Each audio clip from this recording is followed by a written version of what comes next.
Okay, the book of Obadiah is the shortest book in the Old Testament, but it carries powerful message of justice, humility, and hope. It focuses on the nation of Edom and its uh, prideful attitude and behavior toward Israel during a time of crisis. Let's explore Obadiah's single chapter with a bit of background and practical lessons for today. Background: Obadiah was written during or shortly after the Babylonian destruction of Jerusalem in the year 586 BC. Edom, Israel's neighbor and distant relative, basically Edomites are descendants of Esau. Now, they had taken advantage of Judah's suffering. They gloated, looted, and even handed over fugitives to their enemies. Horrible. God sent Obadiah to deliver a stern warning to Edom and a promise of restoration for his people. So 1 to 9 verses, basically judgment on Edom's pride. Obadiah begins with a vision. God has decreed judgment against Edom.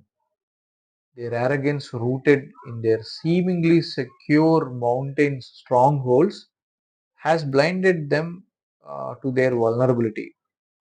Now, God declares that Edom will be humbled and destroyed despite their confidence. Pride is very dangerous. It blinds us to our need for God and makes us overconfident in our abilities. Are there areas in our lives too where pride is keeping us from acknowledging God's sovereignty? So 10 to 14 verses, Edom's cruelty to Judah. God lays out Edom's sins. They stood aloof, they stood distant while Jerusalem was attacked, rejoiced over Judah's downfall, and actively participated in their suffering by looting and capturing those fleeing. Their betrayal is really condemned here. When others are hurting, how do we respond? God calls us to be compassionate and supportive, not indifferent or opportunistic. Do we use others' struggles to our advantage, or do we seek to help and uplift? Very relevant questions for us. 15 and 16 verses, the day of the Lord. Obadiah transitions to a broader theme here in these two verses. The day of the Lord is near for all nations. Edom's judgment serves as a warning to everyone. God will hold all nations accountable for their actions. God's just judgment or justice is universal. Are we living with an awareness that our actions have eternal significance? How do we treat others, especially when we have the opportunity to act justly or mercifully?